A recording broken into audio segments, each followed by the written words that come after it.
Good morning, ladies and gentlemen, captains of industry, our sponsors, founders of this second parliamentary session of Supplier Development. As we meet today,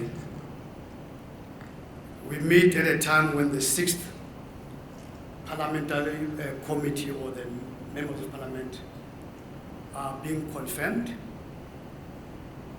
So for me, it is clear the pseudo government is in Cape Town and the real government is in this room. Having said that, following from Hank, I've got only a few minutes. So if somebody, I've got it.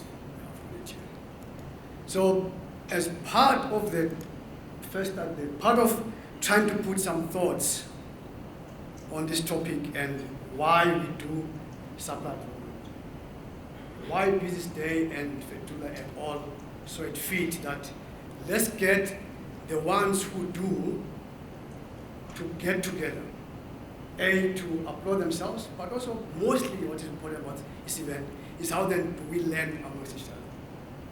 So trying to put my waffle in a 3-sentence, in a one-sentence statement, unlocking growth through convergence and high impact enterprise and supply development approaches. In this room is a myriad of approaches, none of them are wrong. It's how then can we make sure that we can collaborate and converge, which is for me the thesis of my presentation today. So I want us to just quickly say how I'm going to gather my thoughts. One is to paint the context of the SMMEs in South Africa. There's a lot of papers flying around and research, so I've cleaned for some.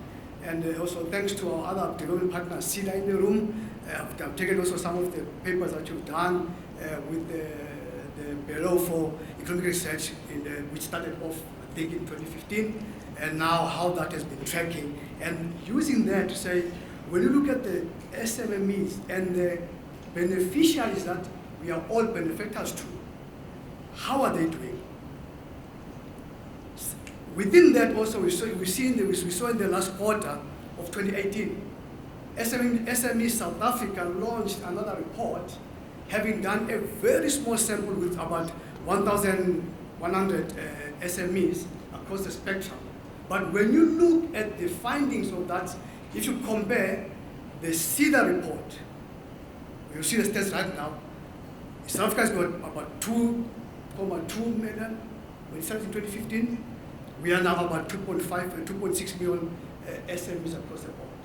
And when you look at the findings from a small sample, which is even less than a percentage, to down to a very big sample, everything is the same, right? So the second strategy I will take us through, and then look at us as ABSA. What are we doing in this space as one of the sponsors of this event? And we've deliberately chosen not to participate, to receive awards, but just to make sure we are the bedrock of this process by becoming the founding sponsor. And lastly then, try through my few minutes waffle, do some concluding remarks, which will help me with, right? So first things first, I like to quote from Dr. Nelson Mandela. He said, "It was not a lack of ability that limited my people, but a lack of opportunity. Not a lack of ability that limits people, but lack of opportunities, so that their people, their entrepreneurs, can then exercise their abilities in igniting the South African economy and make South Africa globally competitive." Right? Then he also said, which for me is very important in this place, he said, it always seems impossible until it is done. And it talks precisely on the conundrum of supplier and enterprise development. It's a political game in other spaces, but it should not be. So this is the second year that we're meeting, so just digressing, I'm going to catch my breath. I've got a 2-year-old son, about to be 2 years in just a few weeks from now on. And looking at their behavior, where they started off knowing nothing, and they started to express themselves. And I linked, as I was thinking about this event today, seeing how much more the media hype, the interest from corporates that were not participating last year, it means then we are on the right track in making sure we are starting to articulate what we are doing. That, and what I've seen in my short span, what Zipo was talking about, I don't know where she got that from. She was talking about another Vusi. Me, I'm just only a few years old in this space, and being in somewhere doesn't mean that I've learned anything. I'm trying to learn even today. So quickly getting forward to the SME landscape in SA. What we see across the board, in Q3 2018, we had about 2.6 million asset in total SMEs across the board. That, and credit to CEDA, my research. But what I wanted to highlight from this report is the contrast between the informal sector and the formal sector. The formal sector is only 16.2% versus a 21% versus a 71% of the informal sector. And then when you then, what I tried to gain from there, yes, there's been a growth of about 13.6% year on year between 2017 and up to the quarter of Q3. But that growth, when you dive deeper, was not fueled necessarily by the high-end SMEs that we deal with. That me and you in our supply chains, in our businesses, because there is, I think that Tando or Lucanio said earlier, we know what supply development is in terms of the theory. Right? But the thing that we're missing, that I've seen across the space I've worked in, across industries, and across the countries I've worked in between Asia, West and East, right? We missed the piece of activating our value chain partners, being suppliers, as a sine qua for our competitiveness.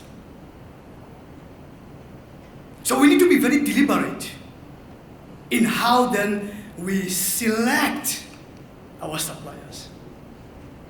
Every supplier, if I use an example, if I'm allowed to mention them, IBM, when I contract them and bring them in my space for the first time, they are a development candidate. Simultaneously, when I go to Soweto, to Kaelisha, to Umlazi, pick up Zamini and Associates, they are also a development candidate, number one, in understanding my internal processes for them then to unlock the abilities to give me the difference I need. However, in this country, what I've seen is that first it's a political approach than being a business strategy. So the captains of industry that are here, we need to rethink and reorient ourselves and say, first and foremost, developing SMEs in South Africa is a selfish investment than a benefactor approach. We meet again in 5 years' time to elect a new government. And we're all participants in that space. However, things have not changed. The challenge of South Africa, with the SME sector across the board, wherever they play, they do contribute to job creation, yes, which addresses social ills. South Africa suffers from amongst, they call the top three, right? I think it's inequality. What inequality does to a society, to the economy, it ravages the economy because you've got social partners that are not cohesive and they want to destroy the little they have because it's a fighting for survival. So if we say as capitalist industry today, we want to change and secure our future for our shareholders and all our stakeholders, we need to be deliberate in addressing through supply development in the inequalities in the society and have a direct impact. And I'm proud, I'm working for an organization at ABSA, which has stated clearly that we will be the leading company in thought leadership, in policy changes and contribution, criticizing positively, but providing also solutions, not just challenges without solutions. The second thing that SME is to drive, as we know, as we look at these stats, right? And you can see that the composition of the industries, high on top is, with high percentage, is trade accommodation, the tourism industry.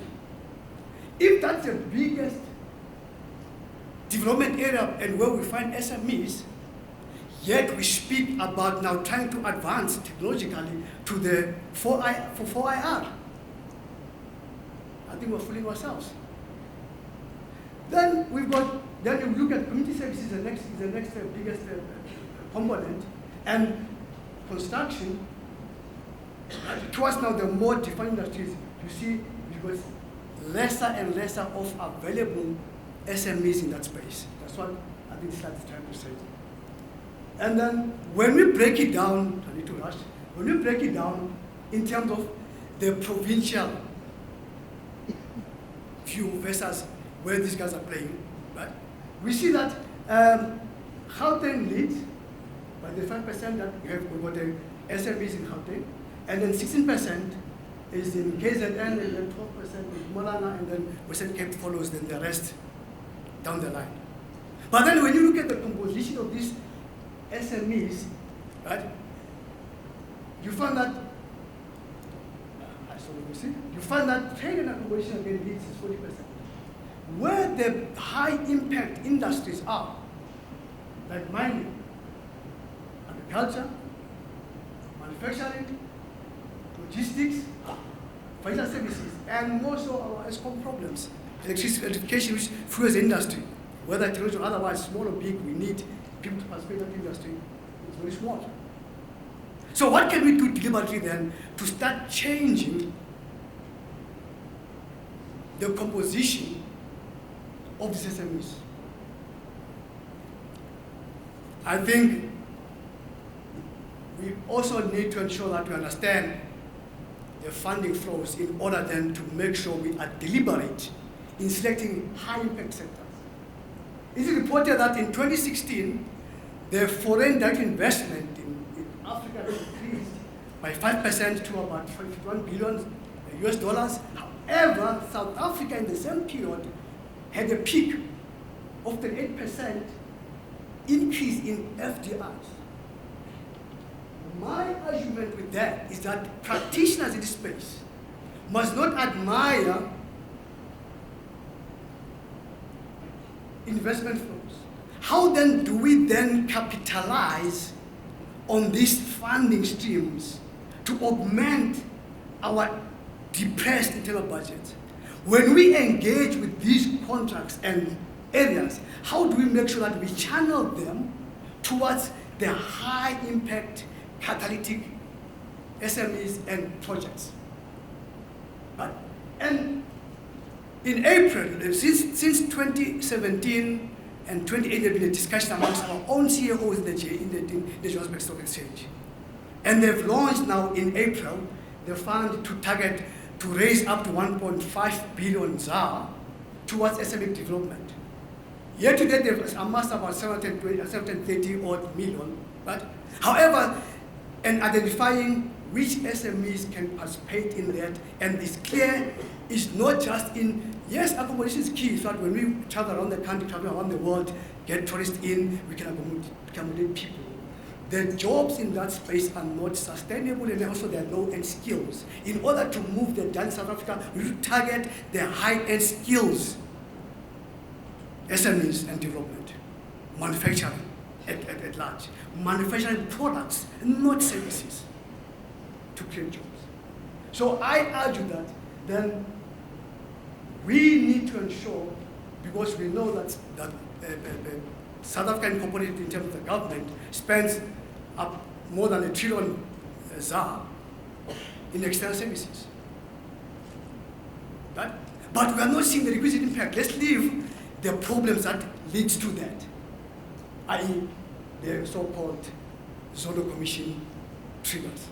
Let's leave those aside and say, how do we challenge our own government to channel the taxes and us as participators, because we also clobber for those funds and those contracts. How then, once we get that contract and deliberately focus and say, I'm going to target that area, and not just currently what I see in terms of my last 4 years left, let me move faster. We are as a community of practitioners focusing on survivalist supply-driven initiatives, so we can tick the box. I've yet to see a really Catholic SD supplement program that impacts on the ills of our country's society. So because of time, ABSA does provide funding streams, and we are deliberate in funding. We are partnering as ABSA with other funding, other work streams, i.e. we've got corporates that we work with outside of our own supply chain. We work with SMEs. We raised about 2 billion in the last 2 years towards SME funding externally to ABSA. We assisted over 100,000 SMEs, and then we've got out in tender opportunities about 2.5 billion. So skip this one that talks about US procurement, right? So important. But we are focused in making sure we use supply procurement.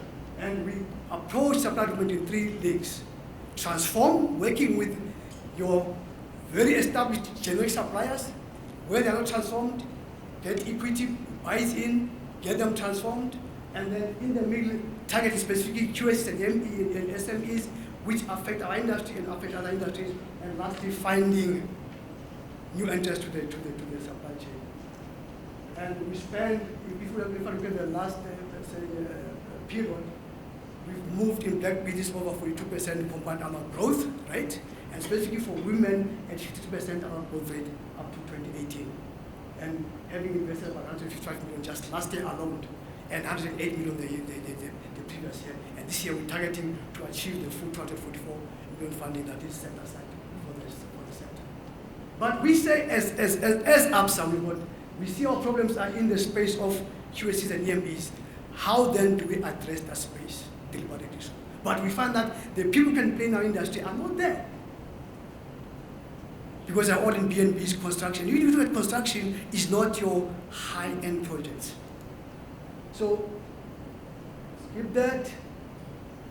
So about the funding opportunities that are available across the board and guarantees that we have. But in concluding, right? Number one, how do we collaborate? I believe that government has got a role to play, but specifically the role that government can play is supporting SMEs in the very expensive initiation, which is research and development areas.